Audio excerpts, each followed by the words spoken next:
Hello साथियों, कैसे हो आप सभी। मैं हरवेंद्र एक बार फिर से आप सभी साथियों का अपने परिवार हर क्लासेस 24 में आपका स्वागत करता हूं। आज हम बात करेंगे RRB NTPC under graduate GS practice set के बारे में। जितने भी साथी यानी आरआरबी एनटीपीसी अंडर ग्रेजुएट की यानी तैयारी कर रहे हैं वो सभी साथी इस वीडियो को बहुत ही ध्यानपूर्वक से देखें, क्योंकि इसी तरह के प्रश्न आपके आरआरबी एनटीपीसी अंडर ग्रेजुएट में पूछे जाएंगे। तो जितने भी साथी यानी आरआरबी एनटीपीसी अंडर ग्रेजुएट की तैयारी कर रहे हैं वो इन वीडियो को बहुत ही ध्यानपूर्वक से देखें, क्योंकि इसी तरह के यानी प्रश्न आपके एग्जाम में यानी पूछे जाएंगे। और एक बार अपने इस यूट्यूब चैनल हर क्लासेस 24 को सब्सक्राइब जरूर कर लें, क्योंकि यदि सब्सक्राइब कर लेंगे तो आरआरबी एनटीपीसी अंडर ग्रेजुएट से संबंधित कोई भी अपडेट होगी या प्रैक्टिस सेट हम अपलोड करेंगे तो सबसे पहले आपको नोटिफिकेशन मिल जाया करेगी। सबसे पहले प्रश्न के बारे में बात कर लें। पहला प्रश्न है आपका, सिंधु घाटी सभ्यता वर्ष पुरानी है और दक्षिण में गंगा घाटी के निचले क्षेत्रों व उत्तर में मालवा तक फैली हुई है। यानी कहाँ तक फैली हुई है? मालवा तक फैली हुई है। ऑप्शन ए 1000 ईसा पूर्व, ऑप्शन बी 3000 ईसा पूर्व, ऑप्शन सी 5000 ईसा पूर्व या ऑप्शन डी 8000 ईसा पूर्व। इस प्रश्न का उत्तर क्या होगा? इस प्रश्न का उत्तर है आपका ऑप्शन बी यानी 3000 ईसा पूर्व। यानी सिंधु घाटी सभ्यता यानी कितने वर्ष पुरानी है? 3000 वर्ष यानी ईसा पूर्व यानी पुरानी है। और अभी से जैसे देखा जाए तो कम से कम 5000 यानी वर्ष पहले की ये बात है कि सिंधु घाटी सभ्यता कितने यानी अभी से 5000 वर्ष पूर्व पहले। अगला प्रश्न, प्रश्न नंबर 2, सबसे पुराना वेद है। Option A Samaveda, option B Atharvaveda, option C Yajurveda, option D Rigveda. इस प्रश्न का उत्तर क्या होगा? इस प्रश्न का उत्तर होगा ऑप्शन डी यानी ऋग्वेद। सबसे पुराना वेद यानी कौन सा है? ऋग्वेद है। अब जैसे ऋग्वेद यानी किसे कहते हैं? ऋग्वेद कहते हैं ऋचाओं के क्रमबद्ध ज्ञान के संग्रह को यानी क्या कहते हैं? ऋग्वेद कहते हैं। ऋग्वेद यानी सबसे पुराना वेद है। यानी सबसे पुराना वेद कौन सा है? ऋग्वेद है। इसमें 10 मंडल, कितने? 10 मंडल और 1028 सूक्त, 1028 सूक्त हैं और एवं 10,000 कितनी? 10,462 ऋचाएँ हैं। कितनी? 10,462 ऋचाएँ हैं। इस वेद में ऋचाओं के पढ़ने वाले पुरोहित को होत्र कहते हैं। क्या कहते हैं? होत्र यानी कहते हैं किसकी? यानी ऋग्वेद की जो ऋचाओं को पढ़ने वाले व्यक्ति को किस नाम से जाना जाता है? होत्र के नाम से जाना जाता है। अगला प्रश्न, प्रश्न नंबर 3, आर्य संस्कृति के सर्वोच्च काल में गंगा घाटी के जनपद जो संख्या में थे महाजनपद बन गए थे। Option A 16, option B 15, option C 14, option D 18। इस प्रश्न का उत्तर क्या होगा? इस प्रश्न का उत्तर बताएं। इस प्रश्न का उत्तर क्या होगा? इस प्रश्न का उत्तर होगा ऑप्शन ए यानी 16। आर्य संस्कृति के सर्वोच्च काल में गंगा घाटी के जनपद जो संख्या में थे, कितने महाजनपद थे? यानी 16 महाजनपद थे। और इन 16 महाजनपद में यानी किसमें? इन 16 महाजनपद में यानी मगध और वत्स यानी जो मगध है वो गिरिब्रज, क्या? गिरिब्रज, और जो वत्स है उसे कौशाम्बी और कौशल यानी कौशल, जिसे श्रावस्ती यानी बोलते हैं।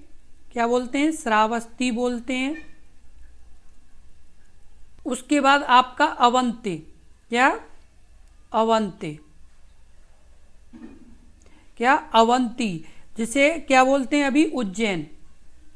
क्या बोलते हैं अभी? यानी उज्जैन बोलते हैं। ये सभी यानी सर्वाधिक प्रसिद्ध थे। यानी ये जैसे मगध जिसे गिरिब्रज बोलते हैं, वत्स जिसे अभी कौशाम्बी बोलते हैं, कौशल यानी श्रावस्ती और अवंती यानी उज्जैन, ये सभी सबसे ज़्यादा यानी प्रसिद्ध महाजनपद थे। अगला प्रश्न, प्रश्न नंबर 4, पार्श्वनाथ जो एक क्षत्रिय और बनारस के राजा अश्वसेन के पुत्र यानी थे, वह जैन तीर्थकर बने, यानी कौन से नंबर के यानी जैन तीर्थकर थे? 24वें यानी द्वितीय, 23वें या प्रथम? इस प्रश्न का उत्तर बताएं। इस प्रश्न का उत्तर क्या होगा? इस प्रश्न का उत्तर होगा ऑप्शन सी यानी 23वें। पार्श्वनाथ यानी कौन से नंबर के जैन तीर्थकर बने? यानी 23वें नंबर के वह जैन तीर्थकर बने थे। इनका प्रतीक चिन्ह क्या था? सर्प। इनका जो प्रतीक चिन्ह था वो क्या था? यानी सर्प का, यानी सर्प फन। क्या था? यानी सर्प फन था। और जैन धर्म के जो प्रथम तीर्थकर थे उनका क्या नाम था? ऋषभनाथ। क्या नाम था उनका? ऋषभनाथ था। और उन्हें और किस नाम से जाना जाता था? यानी आदिनाथ। किस नाम से? आदिनाथ के नाम से भी जाना जाता। और उनका प्रतीक चिन्ह क्या था? वृषभ। वृषभ। और 24वें तीर्थकर कौन थे? महावीर स्वामी। महावीर स्वामी ये कौन से नंबर के थे? 24वें।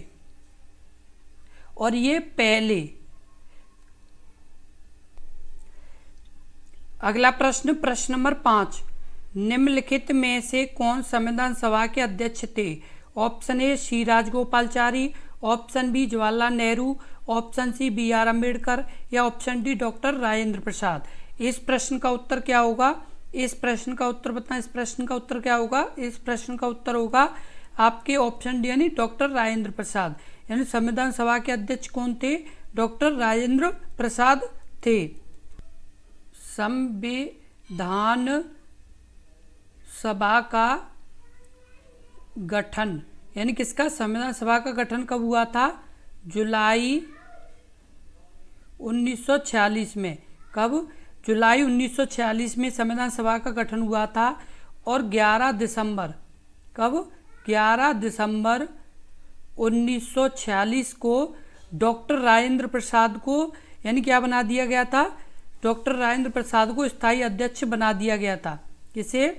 डॉक्टर राजेंद्र प्रसाद को क्या बना दिया गया था? डॉक्टर राजेंद्र प्रसाद को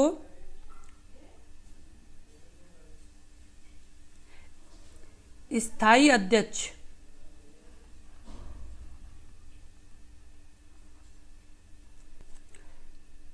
अगला प्रश्न है, भारत में कौन सा दिन संविधान दिवस के रूप में मनाया जाता है? ऑप्शन ए 26 नवंबर, ऑप्शन बी 14 अप्रैल, ऑप्शन सी 15 अगस्त, ऑप्शन डी यानी 6 दिसंबर। इस प्रश्न का उत्तर क्या होगा? इस प्रश्न का उत्तर बताएं। इस प्रश्न का उत्तर क्या है? इस प्रश्न का उत्तर है आपका ऑप्शन ए यानी 26 नवंबर। यानी भारत में कौन सा दिन संविधान दिवस के रूप में मनाया जाता है? 26 नवंबर को मनाया जाता है। और इसकी जो शुरुआत हुई थी वो कब हुई थी? बी आर अम्बेडकर की 125वीं जयंती के रूप में 2015 में। कब? 2015 से यानी संविधान दिवस मनाया गया। कब से मनाया गया? 2015 से संविधान दिवस यानी मनाया गया। कब से? बी आर अम्बेडकर की 125वीं जयंती से 2015 से। और ये संविधान दिवस यानी 26 नवंबर को यानी मनाया गया और तभी से लगातार यानी प्रत्येक वर्ष मनाया जाता है। अगला प्रश्न, प्रश्न नंबर 7, संविधान सभा के प्रारूप समिति के अध्यक्ष कौन थे? Option A doctor B R Ambedkar, option B C Rajagopalachari, option C doctor Rajendra Prasad या ऑप्शन डी जवाहरलाल नेहरू। इस प्रश्न का उत्तर क्या होगा? इस प्रश्न का उत्तर बताएं। इस प्रश्न का उत्तर क्या है? इस प्रश्न का उत्तर है आपका option A doctor B R Ambedkar. यानी संविधान सभा के प्रारूप समिति के अध्यक्ष कौन थे? डॉक्टर बी आर अम्बेडकर थे। इसका गठन कब हुआ था? इसका जो गठन हुआ था, इसका गठन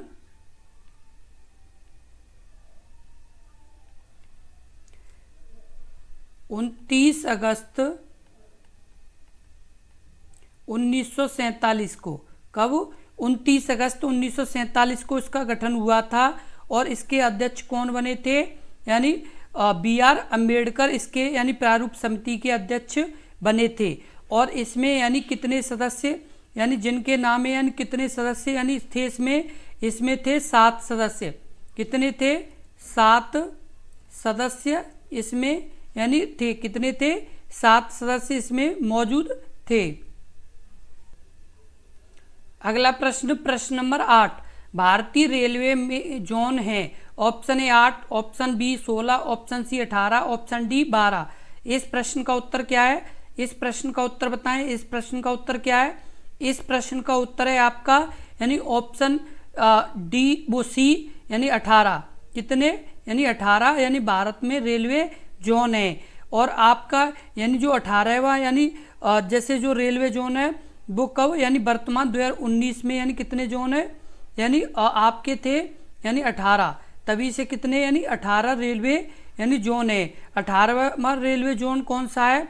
वो आपका है आंध्र प्रदेश के विशाखापट्टनम में स्थापित किया गया है। कहाँ पर? आंध्र प्रदेश के यानी विशाखापट्टनम में यानी इसे स्थापित किया गया है। और ये कब किया गया है? ये किया गया आपका 2019 में। कब किया गया? यानी ये 2019 में किया गया। अगला प्रश्न, प्रश्न नंबर 9, दुनिया के सबसे बड़े रेलवे में भारतीय रेलवे का यानी स्थिति क्या है? Option A 7, option B 3, option C 5, option D 4। इस प्रश्न का उत्तर बताएं। इस प्रश्न का उत्तर क्या है? इस प्रश्न का उत्तर है आपका ऑप्शन डी यानी 4। यानी दुनिया में भारतीय रेलवे का यानी कौन सा स्थान है? यानी चौथा स्थान है। और एशिया में आपका दूसरा स्थान है। कौन सा है? दूसरा स्थान है।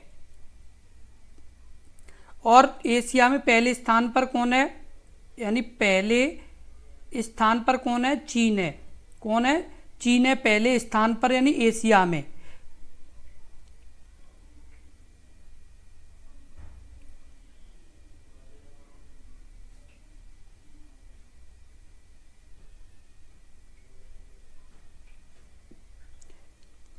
और विश्व में पहले स्थान पर कौन से? यानी विश्व में पहले स्थान पर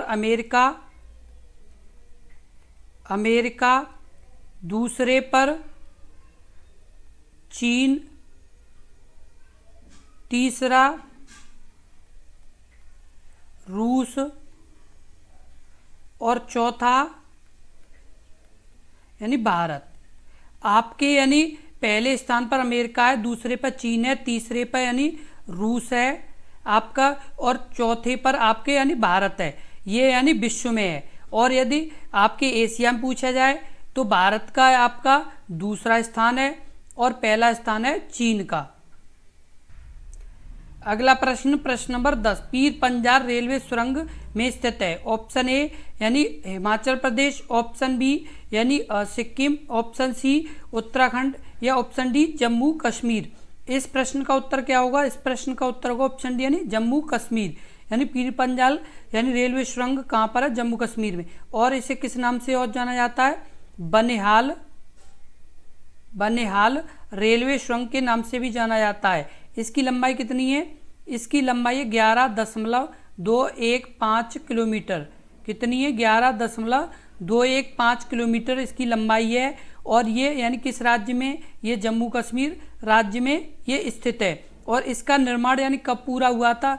वो हुआ था आपका 26 जून 2013 को। कब? यानी 26 जून 2013 को इसका निर्माण पूर्ण हुआ था। इसी तरह की बहुत ही महत्वपूर्ण वीडियो लगातार देखने के लिए अपने इस YouTube चैनल हर क्लासेस 24 से लगातार जुड़े रहें, क्योंकि अपने इस YouTube चैनल पर लगातार RRB NTPC अंडर ग्रेजुएट की यानी GS के प्रैक्टिस सेट लगातार आपके कराए जा रहे हैं और आगे भी आपके जब तक एग्जाम होगा तब तक कराए जाएंगे। तो आप अपने इस YouTube चैनल हर क्लासेस 24 से जुड़े रहें और RRB NTPC अंडर ग्रेजुएट से संबंधित जो भी अपडेट होगी आपको अपने इस YouTube चैनल पर सबसे पहले मिलेगी। इसलिए आप अपने इस YouTube चैनल हर क्लासेस 24 से लगातार जुड़े रहें और एक बार वीडियो को शेयर कर दें और एक बार लाइक कर दें। धन्यवाद।